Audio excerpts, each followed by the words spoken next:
In Biloxi, Mississippi, honorably discharged Marine officer Charlie Swift pretty straightforward. He uses his military training to live off-grid, working as a fixer and hitman for feared mob boss Stan Mullen.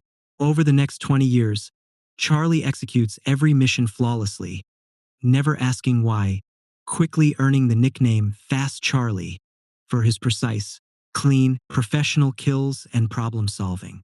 He builds a tight bond with Stan, who's ruled the underworld for 47 years, becoming a respected crew member. Charlie also partners with Benny Morn, who runs Stan's strip clubs, handling sensitive operations together. But Stan's health crumbles. Age catches up, memory fades. The once feared boss grows frail, rarely leaving his estate, deciding only major matters.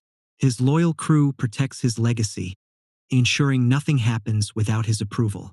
Charlie, deeply affected, personally cares for Stan, shielding his interests. Despite 20 years as a hitman, Charlie lives quietly alone in Biloxi suburbs. One morning, in his spotless home, Charlie suits up, sips coffee, reads the newspaper, then leaves for an unusual mission. Unlike his lone wolf style, Stan orders Charlie to babysit young wannabe thug Blade, assigned to kill shady man Rollo Kramer and deliver the body to Ninth Ward Crew Chief Briga Marcato from New Orleans. Charlie tries convincing Stan to let him work alone. Stan refuses. Charlie mutters, waiting for Blade, scrolling peaceful Italian village photos on his phone, dreaming of escaping violence and starting fresh there. Blade arrives late, donut box in hand, rambling about his grand plan to lure Rollo out. They drive to the target's house. Charlie judges Blade's sloppy appearance, wondering who'd trust such a carefree man. Blade hops out, runs to the house, not stabbing Rollo as expected, but delivers donuts, then rushes back. Confused, Charlie questions him. Before they finish talking, a bomb detonates inside Rollo's residence. Shocked by the messy, reckless method, Charlie follows erratic Rollo inside, assessing the situation. Inside, they find Rollo's decapitated corpse. Charlie grimaces. How will Briga confirm the body without a head? Into fixer mode, Charlie scrambles for solutions, calls Benny, informs him of the mess, promises to handle it without involving fragile Stan, and asks for Rollo's local contacts to identify the body. Moments later, Charlie learns Rollo's taxidermist ex-wife, Marcy Kramer, exists. They load Rollo's body into the car, drive to Marcy's house with Blade, and Charlie orders the reckless kid to wait outside while he talks to Marcy. Setting aside surprise at Marcy's eerily calm reaction to Rollo's death, Charlie asks to enter. Marcy invites him in. Charlie's stunned by the stuffed animal mounts lining her living room walls. Captivated, he momentarily forgets the mission, studying the pieces, seeing himself in the animal's hollow, soulless eyes. Snapping back, Charlie explains Rollo's death stemmed from New Orleans mobs seeking revenge for Rollo's territorial violations, then makes his proposition. Marcy reluctantly agrees to identify the body. Down at the car, she scans for a tattoo, finds it, confirms the corpse is Rollo. She quips about Rollo and Big being soulmates at Angola prison. Shocked by the chaos and Blade's poor judgment, Charlie follows orders, hoping not to provoke the gullible kid further. Blade climbs in, dreaming of his bright future, but his drive ends abruptly. The trunk's on fire, destroying Rollo's body. Charlie realizes Rollo and Blade share the same build, hatches a bizarre plan. Use Blade's body, tattooed by his brother, as a substitute. That's the fixer at work. Once everything's set, Charlie goes home, showers, reads about soul mapping and reincarnation, wondering if a man like him deserves a second chance.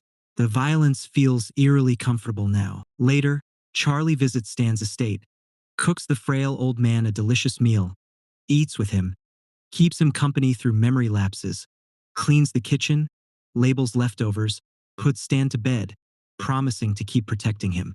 Switching to business mode, Charlie takes Blade's body to the junkyard, passes it off as Rollo to Briga, who waits with goons. Briga checks for the tattoo, finds it, satisfied Rollo's dead, orders his men to dump the body in the crocodile-infested lake nearby. Charlie collects payment, then drives to Marcy's to give her share. On the way, he reflects on how reckless the new thug generation is, worries about handing over control. With the mess resolved, Charlie prepares to leave Marcy's for good, but doubts pause him. He asks Marcy to celebrate their success with a meal. Intrigued, she accepts.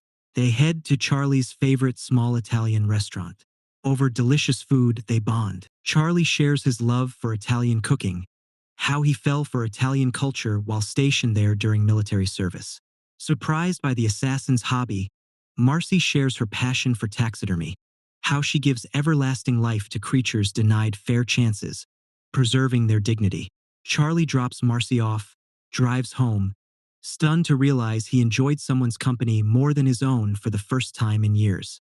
Days later, Stan's crew gathers at the estate for Stan's birthday.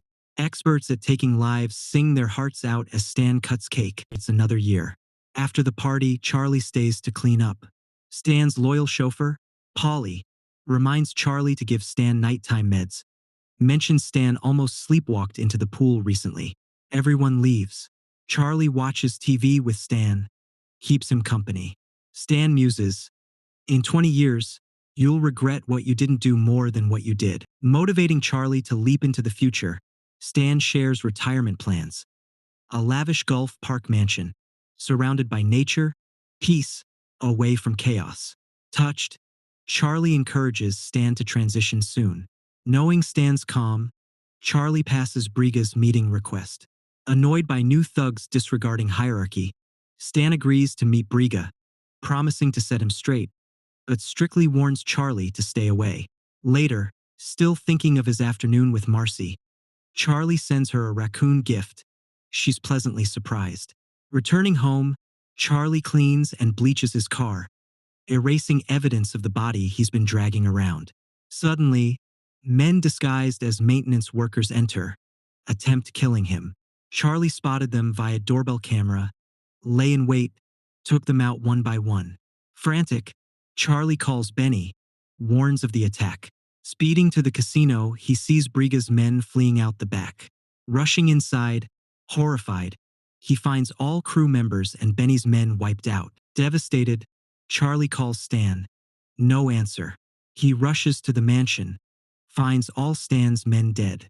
Dread fills him as he cautiously walks to Stan's bedroom, gutted to see a body beside the bed. Mourning his friend and employer of over 2 decades, Charlie replays events, realizing something's off. How could Stan's powerful crew be overwhelmed this badly? How could such a massive, flawless attack happen simultaneously without anyone noticing? Hoping to uncover the truth, Charlie meets Benny. Taken aback by Benny's calm reaction, Charlie soon realizes that's the least of his surprises. Benny refuses sanctioning Briga's murder, citing Briga's money. Before Charlie processes this, Benny boldly declares they must change old ways, make room for new leadership. Hiding disappointment, Charlie asks why Briga wanted Rollo dead. Benny provides no answer. Charlie rushes home, revisits missed clues, wonders who's trustworthy. How long before people show true colors? Finding no answers, he pushes thoughts aside, formulates a plan. Home, Charlie loads weapons and money from his secret stash, heads to Benny's house, knowing Benny won't be there. Benny's wife, Celine, answers, instantly sensing trouble from Charlie's expression. Forced to send a message, Charlie ties up his 20-year friend. Unable to watch Celine struggle, leaves quickly. Charlie heads to the casino, finds old associate Milt working as bouncer, learns Briga's men took over after declaring war on current hierarchy. Hoping to keep Milt safe, Charlie pays him off, sends him home early, then marches into Benny's office. Shooting Benny in the shoulder to show seriousness, Charlie demands answers. Desperate, Benny reveals Rollo had incriminating video evidence against Briga, enough to imprison him long-term. Getting what he needs, Charlie shoots Benny dead for betraying the honor code, biting the hand that fed him. Hurrying out to hunt Briga, Charlie's cornered by Briga's enforcer. Milt arrives just in time, rescues him. Thanking Milt, Charlie rushes out, surveilling high-ranking Briga enforcer Tom. Marcy calls, thanking him profusely for the gift. Charlie follows Tom to Rollo's old house, where Tom searches for evidence. Charlie sneaks in, tracks Tom, shoots him dead upon finding him. Checking Tom's phone, Charlie alarms. Briga plans ambushing Marcy, searching her home for evidence. Before warning Marcy, Briga calls on Tom's phone. They officially declare war. Elsewhere, two Briga men wait for Marcy. She steps out, they grab her, force her back inside, demand footage, ransack her house. Marcy stays calm, uses quick thinking, defends herself, kills one attacker. As she flees, the second catches up, seeks revenge. Marcy triumphs again, kills the criminal. Charlie arrives, impressed by Marcy's skill, relieved she's safe. Loading bodies into Charlie's car, Marcy reveals Rollo recently contacted her, promised $50,000 if she helped him rent a hideout while running a shakedown scheme. Hearing Charlie's plan to travel to Rollo's hometown, New Orleans, to find evidence, Marcy insists joining, needing the money to change her life. Charlie reluctantly accepts. They first head to the Crocodile Lake, dump bodies. Driving to New Orleans, bonding, Marcy shares LSU's Baton Rouge campus admired her work, offered her Natural History Museum directorship once certified. The money will cover certification and moving costs. Hours later, they arrive at Charlie's New Orleans safe house. Charlie cooks dinner. Marcy appreciates. Over dinner, Marcy boldly asks, Stan Mullen, my boss, deserved to go out on his terms. He didn't. After a calm evening sharing, the exhausted duo sleeps. Next morning, they stake out Rollo's old house. Sending a delivery to test safety, they confirm it's abandoned, enter cautiously, find it ransacked by Briga's men. Charlie searches for missed clues. He sifts through scattered items from her marriage years, forced down memory lane. Charlie finds a hotel check-in letter, calls impersonating Rollo, requests the bill. He heads to the hotel, hoping Rollo left something. Marcy stays, collects valuables from her explosive divorce. At the hotel, Charlie searches, finds nothing. Leaving, heading to the elevator, he's shocked facing Briga's top enforcer, Lloyd, who chases him. Gunfire erupts. Chaos ensues. Staff warns guests to stay in rooms until police arrive. Charlie avoids crowds, runs back stairs, escapes close calls, cornered, jumps down laundry chute, hides. Lloyd reaches laundry, suspects Charlie's inside, shoots through chute, hits Charlie's leg. Despite brutal pain, Charlie holds breath, stays quiet, suspends himself to avoid falling. Lloyd hears approaching sirens, flees. Marcy returns to safe house, shocked finding injured Charlie nursing his wound. Concerned, she advises forming an exit plan, leaving violent life behind. Charlie shares his Italy dream. Marcy excitedly encourages him. Marcy reviews Rollo's hotel bill, notices despite being chased, Rollo called his mother multiple times, figures she knows about footage and money. Next morning, they visit Mrs. Kramer. She welcomes them hostilely. Marcy searches for a red treasure box, believes it holds answers. After hours, Marcy finds the box, disappointed to find it empty. Mrs. Kramer smugly explains her son wanted her to have the money. She took the $50,000 for breast enhancement surgery, mocks desperate Marcy. Annoyed, they leave empty-handed. With money gone, Marcy quits the adventure, asks Charlie to drop her at the bus station. Charlie decides to continue alone. Seeing her disappointment, he offers money. She refuses, assures she'll recover. Minutes later, Charlie confesses feelings for Marcy. Everything changes. Silence. Marcy has an epiphany. I know where your thing is. At the bar, Marcy channels frustration at Rollo, adopts angry ex-wife persona, bypasses shady men pretending ignorance of Rollo's fate, storms into his office. Inside, she quickly searches, finds coveted evidence hidden behind a wall picture. Marcy restores everything, hides the CD, leaves, still cursing Rollo's irresponsibility. Exiting, men inform her Briga's looking, block her path until Charlie appears with gun, rescues her, sends her back to safe house while he handles the men. Before Charlie neutralizes them, Lloyd appears, holds him at gunpoint, informs Briga wants him in Mississippi. Charlie drives. Lloyd sits beside, drinking beer, intimidating with cold stares. Hours into the journey, Charlie executes a risky plan. Crashes car on passenger side, killing Lloyd. As people gather, Charlie escapes, steals a car, continues, receives shocking call minutes later. Old dumping grounds. You've got 1 hour before I shoot her in the head. Charlie drives, arrives at junkyard. Shocked seeing Marcy tied up, he's ordered to strip, hand over CD. Hesitating, Briga appears, holds Marcy at gunpoint, threatens shooting until Charlie makes shocking announcement. You can have the disc. I had to run it by Stan. Make sure he was okay with me killing you.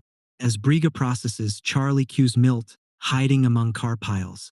Milt expertly shoots Briga dead, ending drama. Later, Charlie and Marcy meet Stan, unaware of events. To maintain Stan's peaceful bubble, Charlie lies, saying all crew members are fine. Charlie reveals he faked Stan's death, gave him new identity as Mr. Green, so he can safely retire in nature as dreamed. Old associate Giselle, now employed by Charlie to care for Stan, wheels Stan away. Stan asks Charlie and Marcy to visit soon. Driving back, Charlie hands Marcy $50,000 from Stan as payment for handling Briga. Fear creeping in, Charlie tells Marcy she's free to start her dreamed life and career. Marcy rejects this, offers going to Italy with Charlie, using money to set up their new home there. Charlie's thrilled beyond measure.